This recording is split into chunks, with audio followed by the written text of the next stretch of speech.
আসসালামু আলাইকুম, কেমন আছেন সবাই? আজকের ভিডিওটা সাথী আপুর হোম ট্যুর আর কি। আমার ছোট ননদের হাজব্যান্ড আর ছোট ননদের মেয়ে ঝিনাইদহ থেকে আসছে, সেই সুবাদে সাথী আপুর বাসায় যাওয়া। সাথী আপু অনেক বলতো যে আসো আসো, কিন্তু সময়ের জন্য যাওয়া হচ্ছিল না। আর এই যে গুল্লু একটা কিউট বেবি দেখা যায়, এটা হচ্ছে সাথী আপুর ছোট ছেলে আয়ান। দেখে মনে হচ্ছে না যে সাথী আপুর দুইটা ছেলে, তাই না? ফিমা তো ওনার বাসায় ঢুকে বলতেছে, আল্লাহ এটা তো আন্টিকে মনে হচ্ছে না যে এই বাড়ির বউ, মনে হচ্ছে এই বাসার মেয়ে।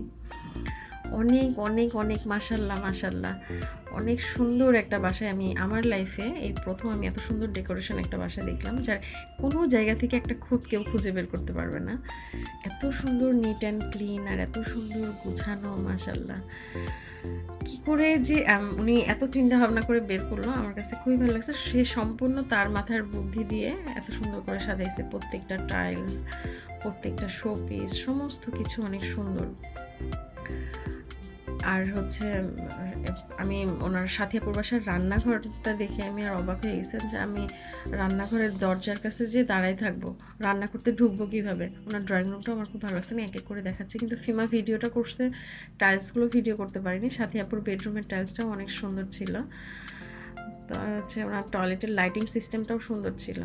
এই যে, আর সবচেয়ে মজার বিষয় কি, ওই যে ফেসবুকে বিভিন্ন পেজ থাকে না, ঘর সাজানোর আইডিয়া, তারপর টুকিটাকি বিভিন্ন ধরনের যে পেজ থাকে, তো এই ঘর সাজানোর আইডিয়াতে সাথে এই কর্নারের একটা ছবি দিছিল।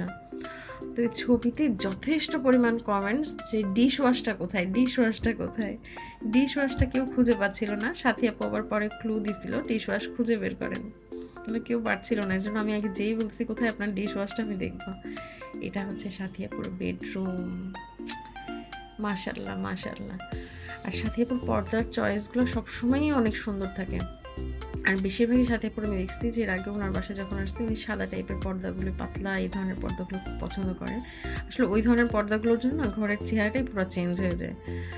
আর এটা হচ্ছে ছোট্ট একটা আলমারির মতো, আর আলমারির মতো কি আলমারি। আর এই যে সাথী আপুর টয়লেট, তবে টয়লেটের লাইটিং সিস্টেমটা আমার ভিডিও করতে খেয়াল ছিল না। ওনার টয়লেটের লাইটিং সিস্টেমটাও অনেক সুন্দর। এই যে, আর ফিমা হচ্ছে ভিডিও করছিল। আমি হচ্ছে সাথী আপুর বাসার ভিডিও আর কি যে দেখে আমি তো আর কি এত খুশি হয়ে গেছি যে আপু আপনি এত সুন্দরভাবে করলেন কীভাবে, মাথা থেকে এত বুদ্ধি বের করে। বলে এটা বুদ্ধি বের করতে করতে মিস্ত্রিদের কাজ দেখাতে দেখাতে আমার 10 বছর আয়ু কমে গেছে।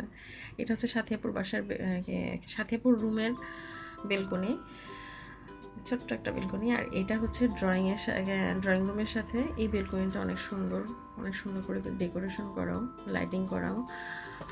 এখানে ছোট্ট একটা ওয়াটারফল ছিল আগে, এখন মনে হয় সেটা নাই, খেয়াল করিনি তো আর কি। এত এক্সাইটেড ছিলাম কোনটা রেখে কোনটা দেখবো। আর এটা হচ্ছে কমন ওয়াশরুম। আর এইটা হচ্ছে আয়নের রুম। আয়নের রুমের পেপারটাও আমার, ওয়ালপেপারটাও আমার খুব ভালো লাগছে, কিন্তু আপনাকে বলতেছে এই ওয়ালপেপারটা তার পছন্দ হয়নি, সে চেঞ্জ করে ফেলবে। খুব ভালো লাগছে। আর এটা হচ্ছে আয়নের পড়ার টেবিল, তো আলমারি। তো মজার বিষয়, আয়ন হচ্ছে জানতো না যে এটা ওর পড়ার টেবিলে কেবিনেট আছে, আমরা যাওয়ার পর জানছে। আর এটা হচ্ছে ফায়াজের রুম, আয়নের বড় ভাই আর কি, সাথে আপুর বড় ছেলের রুম। এটা ওর ওয়াশরুম। আয়নের রুমে বেলকনি নাই, তবে ফায়াজের রুমের সাথে ছোট্ট একটা চিকন বেলকনি আছে, এই যে। তারপরেও অনেক সুন্দর।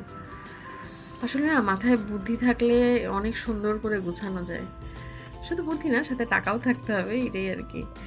ওনার রান্নাঘরের এই সিস্টেমগুলোও খুব ভালো লাগছে। পরে আমি সাথে আপুকে বলতেছিলাম যে আপু আপনি কেন হচ্ছে আপনার ভাই যখন ফ্ল্যাট করলো তখন কেন আপনি বললেন না এরকম এরকম সিস্টেমগুলো করতে। পরে বলছে যে আমি কেন ফ্রিতে বুদ্ধি দেবো, আমার কাছে কেউ জিজ্ঞেস করতো নাকি, শখ তো কখনো জিজ্ঞাসা করেনি। তাও তো কথা। ওনার রান্নাঘরের ওই সাইডের আর কি, ওই সাইডের জানালাটা দিয়ে খুব সুন্দর প্রকৃতি দেখা যেত, পুরো মেট্রো রেলটা দেখা যেত। কিন্তু এখন ওই ফ্ল্যাট হয়ে যাওয়ার কারণে ওইখানটা দেখা যায় না। তবে আপু হচ্ছে ওইখানটা একটা চেয়ারও রাখছিল, যে রান্না করতে করতে যখন ক্লান্ত হয়ে যাবে তখন ওখানে বসবে।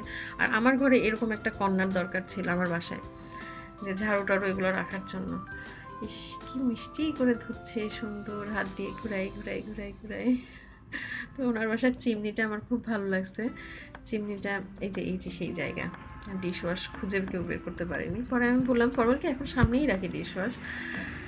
জি, কি যে সুন্দর, একদম আমার খালি মনে হয়েছে কি এখানে যাব, একদম সাদা জামদানি শাড়ি থাকবে, পরে ছবি তুললে কত সুন্দর লাগবে। দেখেই শান্তি। আমি না খুব খুশি হয়েছি দেখে, মাশাল্লাহ মাশাল্লাহ, আমার খুব ভালো লাগছে। ডেকোরেশন অসাধারণ। এই যে আয়ান এটা জানতো না যে ওর পড়ার টেবিলের এই ক্যাবিনেটগুলো খোলা যায়। ভীমা যখন খুলতে পারে আম্মু এটা খোলা যায়, আমি তো জানতামই না।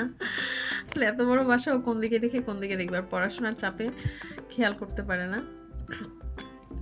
আর এই যে সাথী আপুর রান্নাঘরের এই চিমনিটা আমার খুব ভালো লাগছে, কি সুন্দর ম্যাজিক করছে সাথী আপু, টুস টুস টুস টুস করে আর কি হাত এই করলে সেন্সর, হাত সামনে দিয়ে নিয়ে গেলেই আর কি ফ্যানের পাওয়ারটা বাড়বে, কমবে, লাইট জ্বলবে এরকম। তা আমাদের নাস্তার পর্ব তো শেষ হয়ে গেছে, এখন হচ্ছে খাওয়া দাওয়ার পর্ব। তো আমরা এখন খাওয়া দাওয়া করে বিদায় নিব। আর সাথী আপুর বাসায় থেকে বিদায় নিব, খালি হাতে বিদায় নিব এটা তো অসম্ভব। কিছু না কিছু গিফট তো নিয়ে যেতেই হবে। পুতুলকে আমাদের সবাইকে গিফট করলো। তো সবাই ভালো থাকবেন, দোয়া করবেন। আল্লাহ হাফেজ।